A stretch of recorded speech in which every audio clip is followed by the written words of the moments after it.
Hi friends, welcome to Nahash media. இன்றைக்கி நம்மளுடைய சேனலில் ஒரு சூப்பரான vlog பார்த்துடலாம். எங்கே போகிறோம் அப்படின்றத நான் சொல்கிறேன். அதே மாதிரி பார்த்தீங்கன்னா நானும் மகியும் என்னடா இது ஒரே விஷயத்தை ரெண்டு பேரும் நினச்சிருக்கமே அப்படின்ற மாதிரி இருந்துச்சு. உங்களுக்கு என்ன அப்படின்றத சொல்கிறேன். நம்மளோட நாகாஸ் ஒலி நேச்சுரலில் என்னென்ன ப்ராடக்ட் இருக்குது அப்படின்றதும் நம்மளுடைய காண்டாக்ட் நம்பரும் நான் கமெண்டில் பின் பண்ணுறேன்.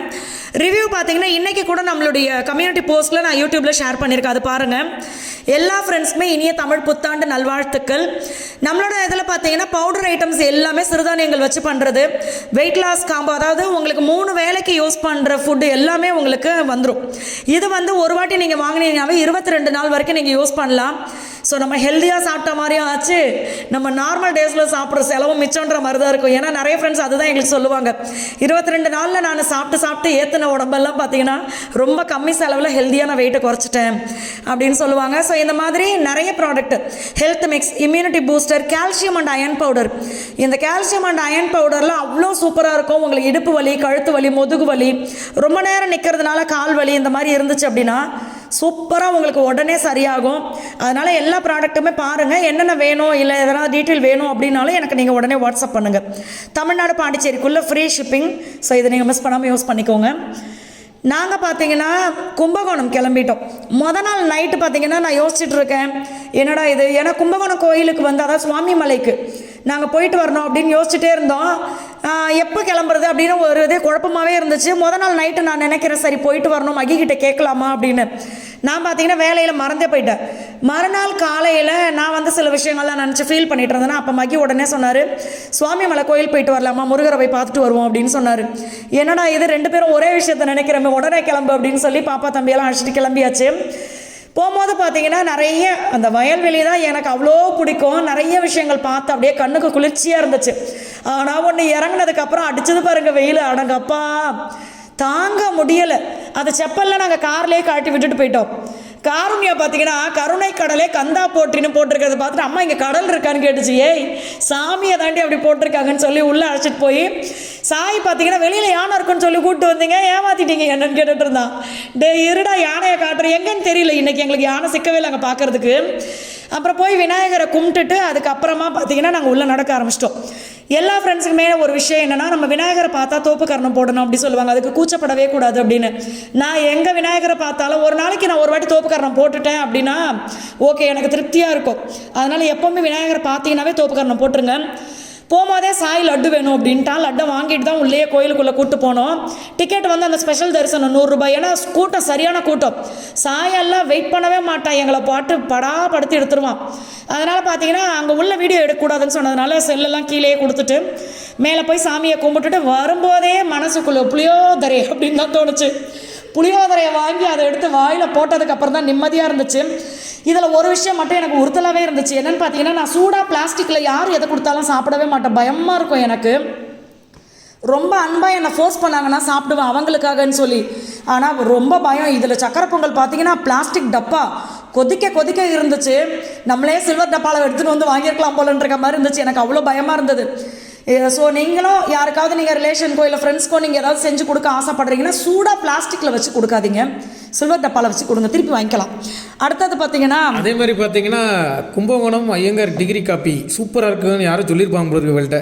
இவன் ஆஹா ஓவன்னு சொல்லிட்டு போய் கடையில் வாங்கி கொடுத்துட்டு நல்லாவே இல்லைன்ட்டா. அவங்க கடைக்காரங்களும் சொல்கிறாங்க, டிகிரி காப்பி கும்பகோணம் ஸ்பெஷல் காஃபிலாம் அது ஆயிடுச்சுங்க, 20-30 வருஷத்துக்கு முன்னாடி அதெல்லாம் பண்ணிகிட்டு இருந்தாங்க. இப்போ ஃபில்ட்ரு காப்பி இருக்கும், பட் அந்த டேஸ்ட்டெல்லாம் இப்போ கிடைக்குமா தெரியல. அது வந்து தண்ணி கலக்காத கறவை மாட்டு பால்லேருந்து அப்படி பண்ணுறதுங்க, அப்படி இருக்கிறது தான் டேஸ்ட்டாக இருக்கும். இப்போ எல்லாம் அது ஏதாவது 1-2 இடத்துல யாரும் வீட்டில் தான் பண்ணுறாங்க அப்படின்னாங்க. ஆமாம், இருந்தாலும் கும்பகோணத்துக்கு போய் காப்பி குடிக்காமல் நான் வரமாட்டேன்டா அப்படின்னு சொல்லி கொஞ்சமாக வாங்கி கொடுத்தாரு. ஆனால் என்ன பண்ணிட்டாரு நம்மகி, நான் வந்து கும்பகோணம் காஃபினா ரொம்ப பிடிக்கும்னு சொல்லிட்டே இருக்கிறதுனால ஒரு காப்பி தூள் பேக்கெட் வாங்கி கொடுத்தாரு. அங்கேயே அரைச்சி கொடுக்குறாங்களாம். உண்மையாகவே அது ரொம்ப சூப்பராக இருந்துச்சு. அதுக்கப்புறம் பார்த்தீங்கன்னா சமையல், இதை கண்டிப்பாக செஞ்சு பாருங்கள், செம்ம டேஸ்ட்டு சூப்பராக இருந்துச்சு.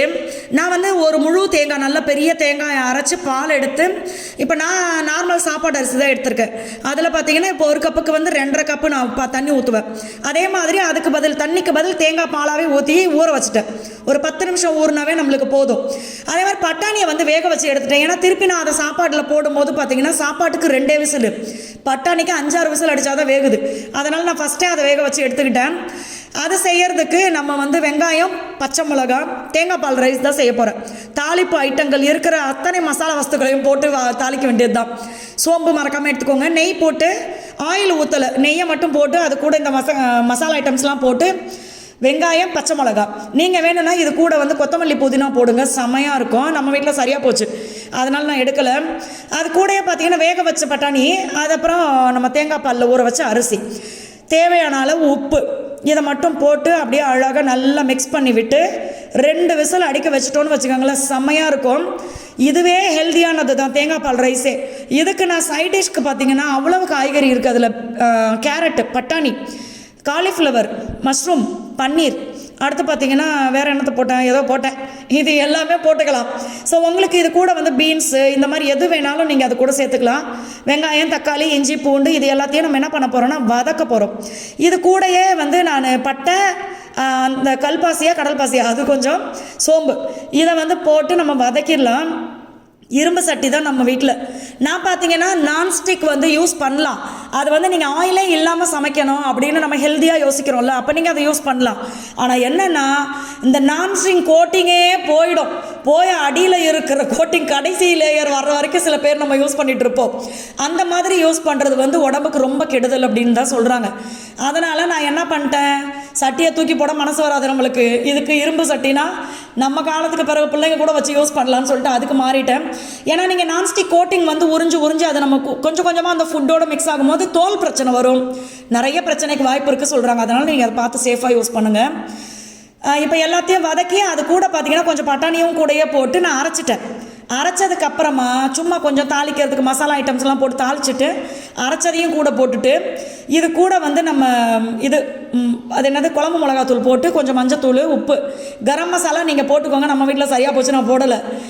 அது கூட வந்து நீங்கள் முந்திரி சேர்த்து வதக்கி அரைக்கலாம், கொஞ்சம் தேங்காய் கசகசா அரைக்கலாம். நான் இதெல்லாம் எதுவும் சேர்க்கலை. நம்ம எடுத்து வச்ச காய்கறி, மீல் மேக்கர் கூட போடலாம். அவ்வளோதான். ஒரு 2 விசில் அடிக்க விட்டோன்னு வச்சுக்கோங்களேன், செம்ம டேஸ்ட்டாக இருந்துச்சு. அந்த கிரேவி அவ்வளோ சூப்பராக இருந்துச்சு. தேங்காய் பால் ரைஸு கிரேவி. நான் பாலை வந்து சைடில் காய வச்சுட்டேன். பால் வந்து அது பசும்பால், அதனால் நான் வடிகட்டி காய்ச்சிருது. இதில் பார்த்தீங்கன்னா அவ்வளவு டேஸ்ட்டு செம்ம சூப்பராக இருந்துச்சு. தம்பி என்ன பண்ணிட்டான், எனக்கு நெய் சோறு மட்டும்தான் வேணும், வெறும் வெள்ளை சாதத்தில் நெய் போட்டு தான் வேணும்ட்டான். ஆனால் அதுக்கப்புறம் அவன் கொடுத்த ரியாக்ஷனை நீங்கள் பாருங்கள். அடுத்து மில்க் ஷேக் கேட்டான் தம்பி. பனானா அது கூட வந்து கொஞ்சோண்டு வெள்ளை கரைசலை ஊற்றி நல்லா அரைச்சிட்டு கூட கொஞ்சம் பால். இந்த வெயிலுக்கு நீங்கள் 2-3 ஐஸ் க்யூப் சேர்த்துக்கிட்டீங்க அப்படின்னா ரொம்ப ஹெல்த்தியாக, கடையிலேயே அவங்க கேட்கவே மாட்டாங்க, ஜூஸ் எதுவுமே கேட்க மாட்டாங்க. அந்த அளவுக்கு இது ரொம்ப ஹெல்த்தியாக செம்ம டேஸ்ட்டாக இருக்கும். கூட பாதாம் முந்திரி நம்ம ஆட் பண்ணிக்கலாம். அங்கே பாருங்கள், அவன் வாயை பார்த்தீங்களா, குச்சி வச்சுட்டு சிரிக்கிறான். அவ்வளோ டேஸ்ட்டாக இருந்துச்சு. அவன் சொல்கிறத நீங்களே கேளுங்க. எப்படி இருக்குது? தேங்க்யூ செல்லமே. ரைஸும் கிரேவியும் ரெடி ஆகிடுச்சு. மகிக்காக தான் எடுக்க சொன்னார். ஸோ அப்படியே அழகாக எடுத்து சூப்பராக கொடுத்துடலாம். அம்மா சமைச்ச தேங்காய் பால் ரைஸ் எப்படி இருக்கு செல்லம்? சூப்பராக இருக்காம்மா. இப்போ என்ன அதை சாப்பிட்றீங்களா மாட்டிங்களா? சாய் பார்த்தீங்கன்னா முதல்ல நான் இப்போ பூவா சாப்பிட மாட்டேன் அப்படின்னு சொல்லிட்டான். இப்போ வந்து ஒரு வாய் சாப்பிட்டு பார்த்துட்டு பிடிச்சிருக்குமா, டெய்லி செஞ்சு கொடுங்கம்மான்னு கேட்குறான். ஆமாம் தானேப்பா? Love you. மகி கீழே ஆஃபீஸ் போயிட்டாங்க சாப்பாடு போட சொல்லிட்டு. இவர் அதுங்களும் எடுத்து சாப்பிட்டு இருக்காரு. என்ன செல்லம்? என்ன செல்லம்? அப்படியா? சரி, அப்பா அழைச்சிட்டு வாங்க, சாப்பிடலாம் போங்க. டேய், பேச்சிட்டு இருக்காங்களா? சரி பாய். நீ சொல்லு. ம், see you. Love you. போட்டா எப்படி இருக்கு செல்லம்? சூப்பராக இருக்கு. நேற்று பார்த்தீங்கன்னா சாய் ஒரு சம்பவம் பண்ணி விட்டான். என்ன பண்ண நேற்று சாய்? நேற்று என்ன பண்ண நீ? செஞ்சுட்டு ஒரே ஓட்டமாக ஓடி போய் எங்கே ஒளிஞ்சானே தெரில கொஞ்ச நேரத்துக்கு. என்ன பண்ண நேற்று? ஆசைப்பட்டு வாங்கின சேலை இவ்வளோ சீக்கிரம் உடைப்பான்னு நான் நினச்சே பார்க்கல. இனிமேல் மண்பொருள்லாம் கொஞ்சம் வருஷம் கழிச்சு தான் வாங்கணும் அப்படின்ட்டு இருக்கேன். ஓகே ஃப்ரெண்ட்ஸ், நம்மளுடைய ப்ராடக்ட் லிஸ்ட்டு கொடுத்துருக்கேன், கமெண்டில் இருக்குது பாருங்கள். கான்டாக்ட் நம்பரும் கொடுக்குறேன். எந்த டவுட்டாக இருந்தாலும் நீங்கள் வாட்ஸ்அப் பண்ணுங்கள். அடுத்த வீடியோவில் பார்க்கலாம். இப்போ அந்த சிலையை ஒட்டுறதுக்கு நான் பார்த்தீங்கன்னா எப்படி ஒட்ட போகிறேன்னு காட்டுறேன். ஏன்னா மகி தான் ஒட்டி தரேன்னு சொன்னாங்க. ஸோ எல்லா ஃப்ரெண்ட்ஸ்க்குமே ரொம்ப ரொம்ப நன்றி. பாய்.